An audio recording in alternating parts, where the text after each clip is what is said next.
All right, guys, so let's talk about parts. I mean, this is for people that, trying to learn pre-trip, or, you just need to know what you're looking at when you pre-tripping. I hope you're pre-tripping because, this job is a dangerous job.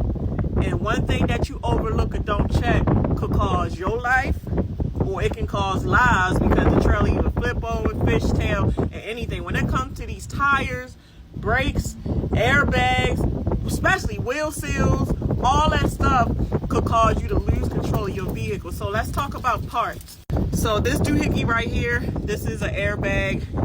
Air supplies it for the ride.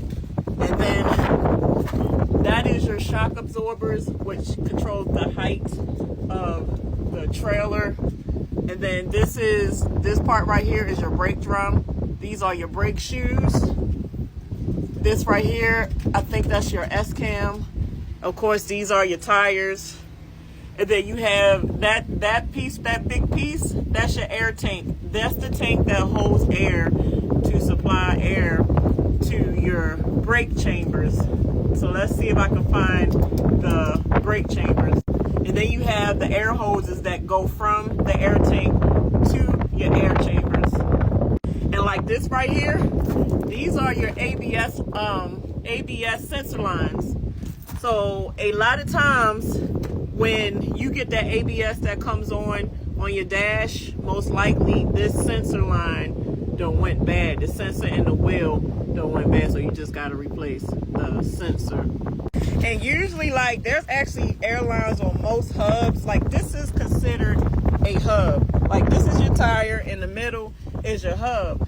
And most trailers have airlines that go to the hub, which helps to air up your tire.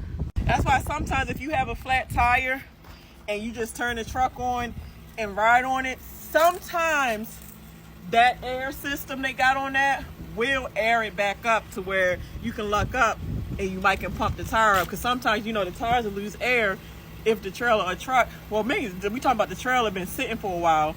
So you might can just ride on a little bit and it might pump itself back up. What concerns me about this trailer, anytime you see wetness, this is a hub. Inside this hub is grease and oil. Some of these hubs you can manually put grease in it, but this one you can't. You have to remove these bolts to service it. But if you see seepage like that, that's a telltale sign that that wheel seal is about to give you some problems. This trailer definitely needs a tire. Can't take this. I'm not trying to get in trouble. And these are your air chambers. These is what supplies your brake shoes with air.